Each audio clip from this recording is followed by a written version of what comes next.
I'm not the kind of person who scares easily. I've been babysitting since I was 14, and at 17, I've dealt with everything. Tantrums, diaper blowouts, kids sneaking candy at midnight. But last weekend, something happened at the Thompsons' house that I can't explain. I haven't slept properly since, and I'm hoping writing this out will help me make sense of it. Or maybe someone here can tell me I'm not losing my mind. The Thompsons live in a nice suburban house, all clean lines and big windows. They're the kind of family that seems perfect. Mr. and Mrs. Thompson are always smiling, and their toddler, Ellie, is a little angel with blonde curls and big blue eyes. I'd babysat Ellie a few times before, and it was always an easy gig. She's 2, so she's usually asleep by 8 p.m., leaving me with hours to scroll on my phone or do homework. Last Friday, the Thompsons called me for a last-minute job. They were going to a charity gala and wouldn't be back until late. No problem, I said. I showed up at 6:30, got the usual rundown, Ellie's bedtime routine, where the snacks were, how to work the baby monitor. It's one of those fancy ones with a video feed that connects to an app on your phone. Mrs. Thompson hugged Ellie, told her to be good, and they were out the door by 7. Ellie was her usual self, giggling as we played with her stuffed animals. I read her goodnight moon twice, tucked her into her crib, and turned on the white noise machine. By 7:45, she was out cold. I checked the baby monitor app. Clear picture, Ellie snuggled up with her bunny plush. All good. I went downstairs to the living room, sprawled on the couch, and started scrolling Reddit. Around 9 p.m., I heard something through the monitor. At first, I thought it was just static, but then it came again. A soft whisper, like someone was talking just out of earshot. I turned up the volume on my phone. There it was, a low, breathy voice, too faint to make out words. Then, a giggle. Not Ellie's usual bubbly laugh, but something sharper. Uneasy, I opened the video feed. Ellie was sitting upright in her crib, her back straight as a board. She wasn't looking at the camera or her toys. She was staring at the corner of her room, where the shadows pooled under the glow of her nightlight. Her lips were moving, like she was whispering back to someone. My stomach twisted. Toddlers don't do that, right? I watched, frozen, as she tilted her head, like she was listening. I grabbed my phone and bolted upstairs, my socks slipping on the hardwood. I flung open Ellie's door, expecting, I don't know what. But there she was, fast asleep in her crib, clutching her bunny, her chest rising and falling softly. The room was quiet except for the hum of the white noise machine. I checked the corners, under the crib, even the closet. Nothing. Just a normal toddler's room, all pastel colors and stuffed animals. I went back downstairs, heart still racing. I opened the monitor app again to double-check. The feed loaded, and I nearly dropped my phone. There I was, standing in Ellie's room, looking into the crib. My own face stared back at me through the screen, grainy but unmistakable. But I was sitting on the couch in the living room. I pinched my arm hard to make sure I wasn't dreaming. The pain was sharp, real. I refreshed the app. The feed updated, and now it showed Ellie asleep, just like I'd seen her moments ago. No sign of me in the room. My hands were shaking as I set the phone down. Maybe it was a glitch, I told myself. Those apps can lag, right? I tried to focus on my homework, but I kept glancing at the monitor. At 10:15, the whispers started again. This time, they were clearer, almost forming words, like someone was murmuring just behind a wall. Then Ellie's giggle, high and eerie, cut through. I opened the feed. She was sitting up again, staring at that same corner. Her lips moved, and this time, I swear I heard her say, "Come play." My skin prickled. I ran upstairs again, but like before, she was asleep, undisturbed. I stood in her doorway, watching her sleep, trying to convince myself it was nothing. Maybe I was overtired. Maybe the monitor was picking up interference. I went back downstairs and texted my friend Mia, describing what was happening. She told me to unplug the monitor and leave it off, but I couldn't do that. What if something happened to Ellie? Instead, I kept the app open, the feed running in the background. Around 11, the whispers turned into a chant, soft and rhythmic, like a nursery rhyme I couldn't quite place. Ellie was sitting up again, her eyes locked on the corner. But this time, the corner wasn't empty. There was a shape in the shadows, tall, thin, humanoid, but wrong. Its edges blurred like it was made of smoke. It didn't move, just stood there, watching Ellie. She giggled and clapped her hands like it was a game. I didn't run upstairs this time. I couldn't move. My eyes were glued to the screen as the shape leaned closer to the crib. Ellie reached out, her tiny fingers grasping at the air. The whispers grew louder, overlapping, a chorus of voices that weren't human. Then, the feed cut to static. When it came back, Ellie was asleep. The corner was empty. My phone buzzed, Mia asking if I was okay. I didn't answer. I was too busy staring at the monitor, waiting for something else to happen. At midnight, I heard footsteps upstairs, slow and deliberate, like someone pacing. Ellie's room was right above the living room, but the monitor showed her sleeping peacefully. I grabbed a kitchen knife and crept upstairs, my pulse hammering in my ears. The hallway was dark, the air heavy. Ellie's door was ajar, though I was sure I'd closed it. I pushed it open. She was in her crib, asleep. But the rocking chair in the corner was moving, just slightly back and forth. No one was in it. I backed out, shut the door, and locked it from the outside. A stupid move, I know, but I wasn't thinking straight. Back downstairs, the monitor app was frozen on a frame of Ellie sitting up, smiling at the corner. I restarted my phone, but the image stayed. At 1 a.m., the Thompsons texted that they were on their way home. I didn't tell them anything. I didn't know how. When they got back, I mumbled something about Ellie being fine and left as fast as I could. I haven't been back to their house. I deleted the monitor app, but I keep dreaming about that feed. Ellie whispering, the shape in the corner, my own face staring back at me. Yesterday, Mrs. Thompson texted, asking if I'd be free next weekend. She said Ellie keeps asking for me, saying I was fun to play with. I haven't replied. I don't think I ever will.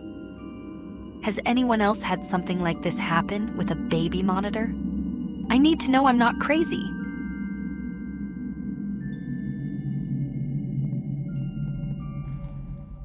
I don't know where else to share this. I'm still shaking, and I can't stop checking the locks. I need to get this out, maybe to warn someone, maybe just to make sense of it. I'm a babysitter, 19, been doing it for years to save for college. I've watched kids in apartments, suburbs, even a mansion once. But last week, I took a job that's left me questioning everything. I don't think I'll ever babysit again. It was a new family, the Harrows. They lived in a remote farmhouse, about an hour outside town, down a dirt road that wound through fields and woods. The job came through a referral from another family I'd worked for. Good pay, one kid, easy gig. The mom, Mrs. Harrow, sounded tired but polite over the phone. She said her daughter Lily was 6, well-behaved, and would likely sleep most of the evening. They needed me from 6 p.m. to midnight. No special instructions, just keep the doors locked and don't let anyone in. Standard stuff, I thought. I got there just before sunset. The farmhouse was old, creaky, with peeling white paint and a wraparound porch. The fields around it stretched endlessly, the nearest neighbor miles away. It felt isolated, but I've done rural gigs before. Mr. and Mrs. Harrow were already dressed to go, some kind of work dinner, they said. Lily was a pale, quiet girl. with big blue eyes and blonde pigtails. She clung to her mom's leg until they left, then sat on the couch with a stuffed rabbit, staring at me. I tried to make small talk, but she just nodded or gave one-word answers. Shy, I figured.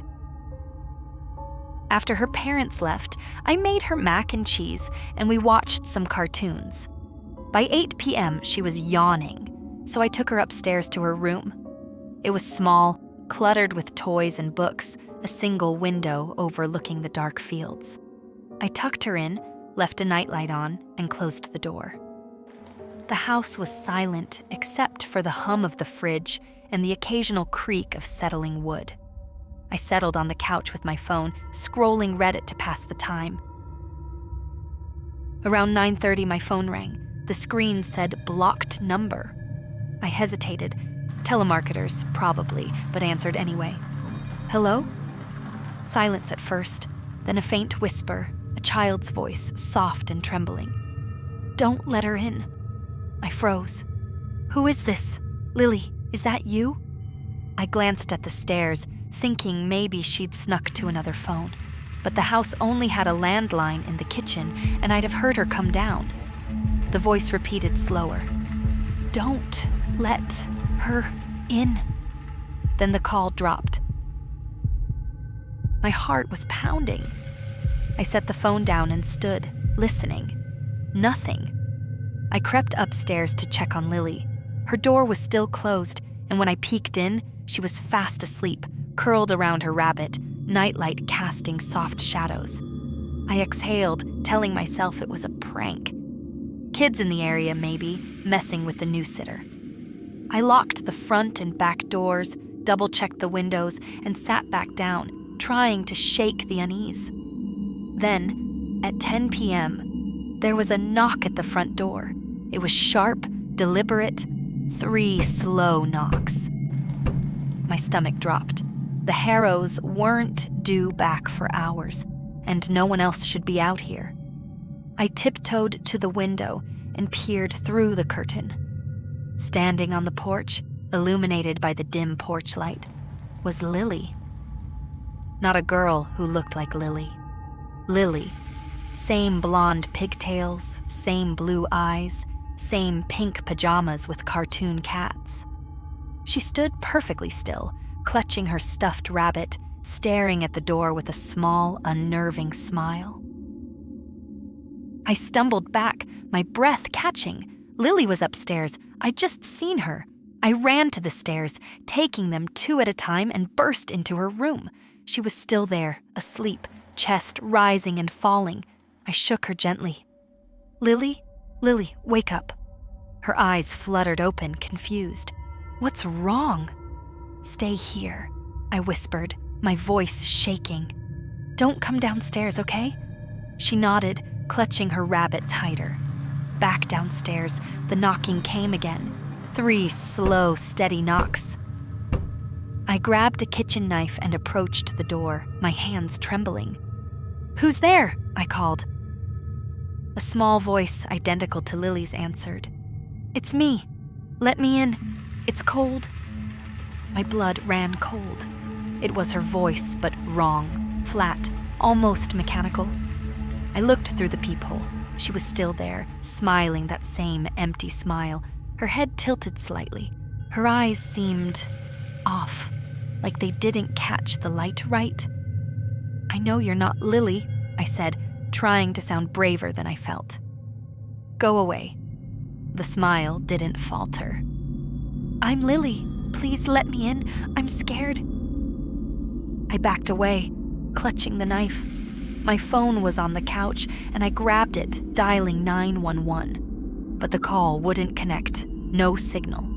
The landline was dead too, just static. The knocking stopped, and for a moment, I thought she'd left. Then I heard scratching at the back door, slow and deliberate, like nails dragging across wood. I ran upstairs to Lily's room and locked the door. She was sitting up in bed, wide-eyed. What's happening? She whispered. Someone's outside, I said, keeping my voice low. We're going to stay here until your parents get back, okay? She nodded, but her eyes darted to the window. "She's been here before," she said, so quietly I almost missed it. "What?" I knelt beside her. "Who's been here?" Lily hugged her rabbit tighter. "The other me. She comes at night sometimes. She knocks and asks to come in. Mommy says never to open the door." My mouth went dry. "How long has this been happening?" "Since we moved here. A few months." Her voice trembled. "She looks like me, but she's not me. She's wrong." I didn't know what to say. I pulled her close, listening for any sound from downstairs. The scratching had stopped, but now there was a faint tapping at the window. I didn't dare look. I closed the curtains and moved Lily to the corner, piling blankets around us like a fortress. The hours dragged on. Every creak, every gust of wind made me jump. Lily fell asleep against me, but I stayed awake, knife in hand, staring at the door. Around 1 a.m., I heard a car pull up, the Harrows. I waited until I heard their voices before unlocking the door and carrying Lily downstairs. Mrs. Harrow looked exhausted, but her face paled when she saw me. "What's wrong?" I told them everything. The call, the girl, Lily's words. Mr. Harrow checked the house, but found nothing. No footprints, no sign of anyone. Mrs. Harrow's hands shook as she held Lily. "We should have told you," she said. "It's happened before. We thought moving here would stop it." "Stop what?" I demanded. They didn't answer. They paid me double, thanked me, and asked me to leave. I drove home, checking my rearview mirror the whole way, half expecting to see her in the back seat. I haven't slept right since. Yesterday, I got another call from a blocked number. No voice this time, just static, and then a faint, familiar whisper. "Let me in." I'm moving out of state next week, but I keep wondering, what was she? A ghost? A doppelganger? Something worse? And why did the Harrows stay in that house knowing she was out there? If anyone's in that area, please stay away from that farmhouse. And if you hear a knock at night, don't open the door.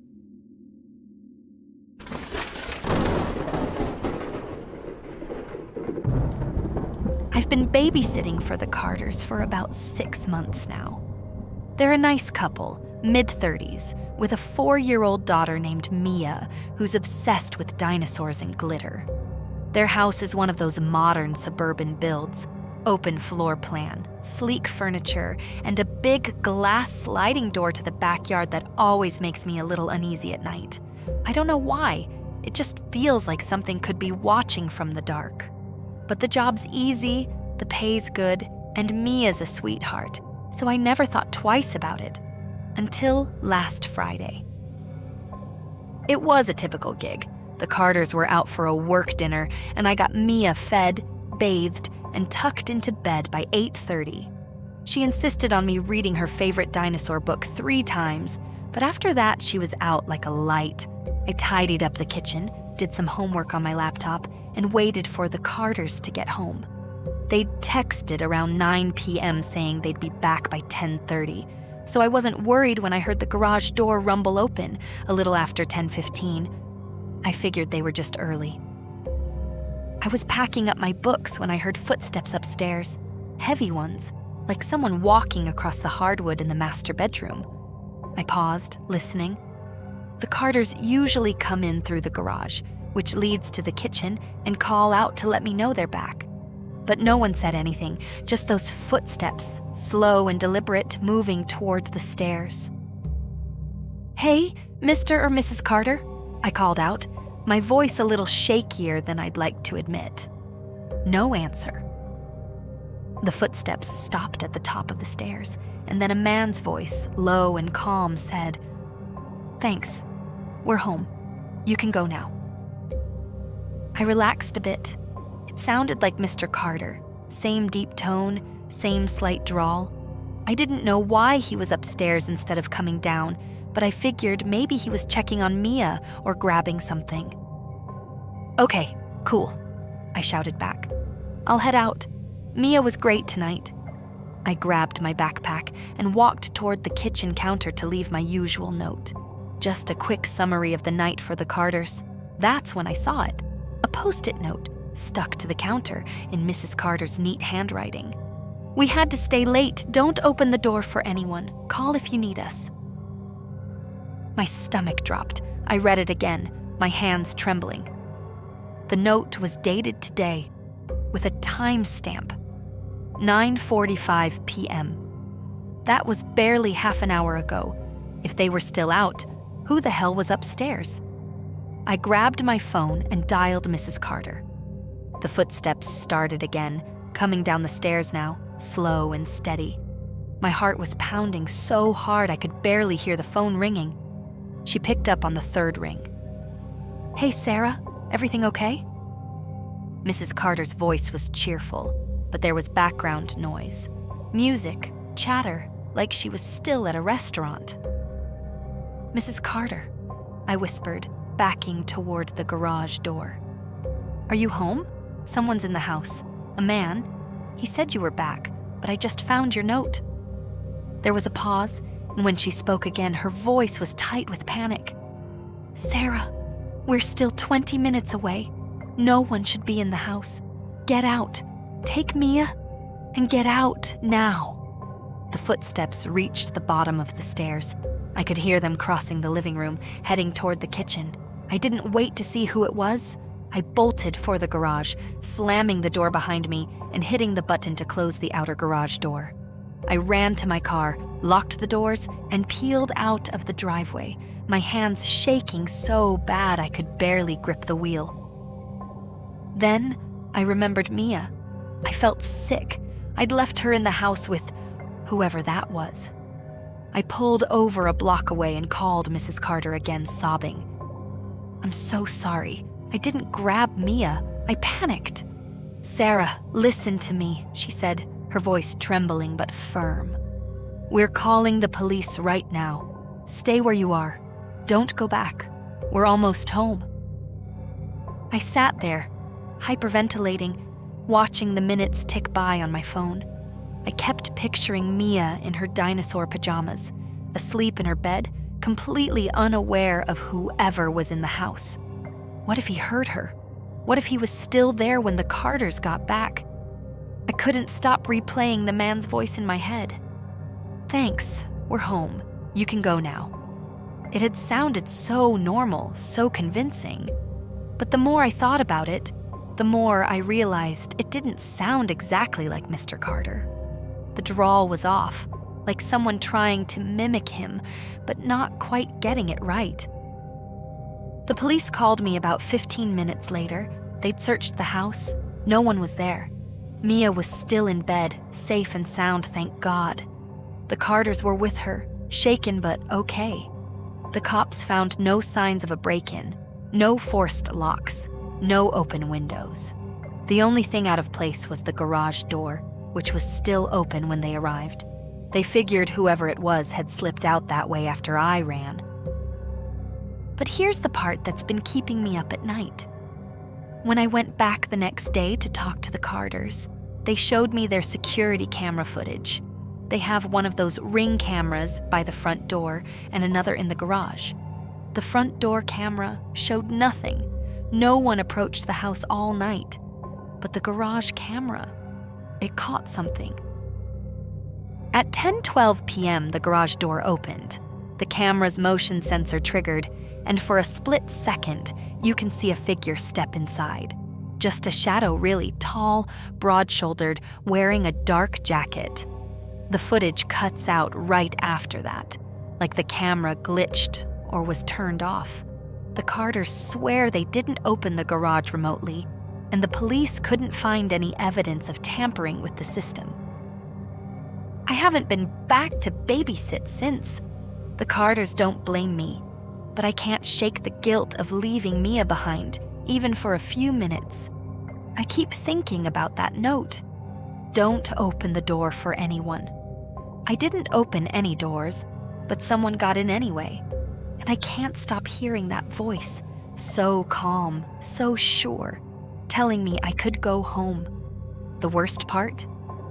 Yesterday, I got a text from an unknown number. It was just one sentence. "You left the garage open." I'm not going back to that house. I don't care how much they pay me.